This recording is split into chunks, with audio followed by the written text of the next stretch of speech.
श्रीमद् भागवत महापुराण पंचम स्कंध अध्याय 4 ऋषभ देव जी का राज्य शासन। श्री सुखदेव जी कहते हैं, राजन, नाभिनंदन के अंग जन्म से ही भगवान विष्णु के वज्र अंकुश आदि चिन्हों से युक्त थे।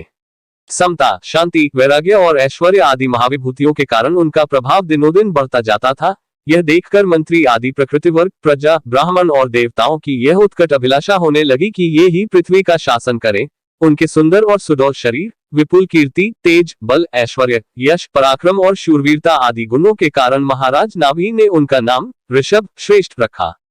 एक बार भगवान इंद्र ने ईर्ष्यावश उनके राज्य में वर्षा नहीं की। तब योगेश्वर भगवान ऋषभ ने इंद्र की मूर्खता पर हंसते हुए अपनी योगमाया के प्रभाव से अपने वर्ष अजनाभ खंड में खूब जल बरसाया। महाराज नाभि अपनी इच्छा के अनुसार श्रेष्ठ पुत्र पाकर अत्यंत आनंदमग्न हो गए और अपनी ही इच्छा से मनुष्य शरीर धारण करने वाले पुराण पुरुष श्रीहरि का सप्रेम लालन करते हुए उन्हीं के लीला विलास से मुग्ध होकर वत्स तात ऐसा गदगद वाणी कहते हुए बड़ा सुख मानने लगे। जब उन्होंने देखा कि मंत्रिमंडल, नागरिक और राष्ट्र की जनता ऋषभदेव से बहुत प्रेम करती है, तो उन्होंने उन्हें धर्म मर्यादा की रक्षा के लिए राज्याभिषिक्त करके ब्राह्मणों की देखरेख में छोड़ दिया। आप अपनी पत्नी मेरुदेवी के सहित बदरिकाश्रम को चले गए। वहां अहिंसा वृत्ति से, जिससे किसी को उद्वेग न हो, ऐसी कौशलपूर्ण तपस्या और समाधि योग के द्वारा भगवान वासुदेव के नर नारायण रूप की आराधना करते हुए समय आने पर उन्हीं के स्वरूप में लीन हो गए। पांडुनंदन, राजा नाभि के विषय में यह लोकोक्ति प्रसिद्ध है।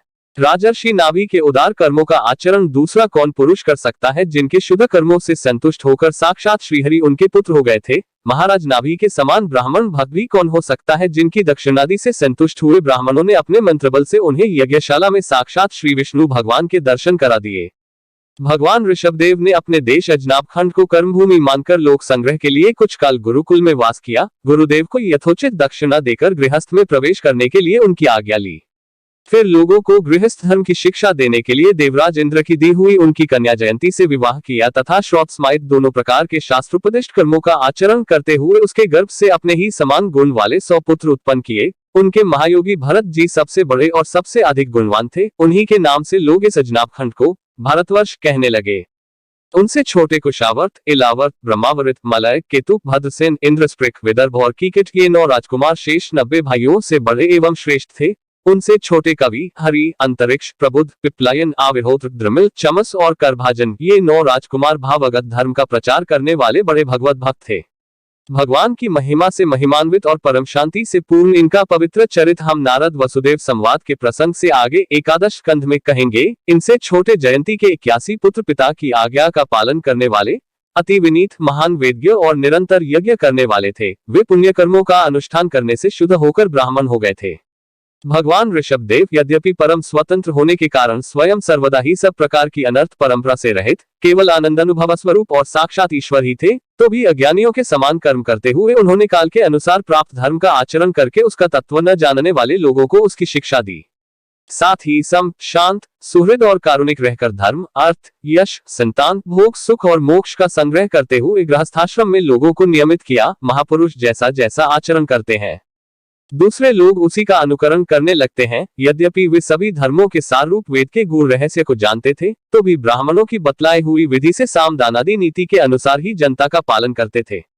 उन्होंने शास्त्र और ब्राह्मणों के उपदेशानुसार भिन्न भिन्न देवताओं के उद्देश्य से द्रव्य, देश, काल, आयु, श्रद्धा और ऋत्विज आदि से सुसंपन्न सभी प्रकार के 100 यज्ञ किए।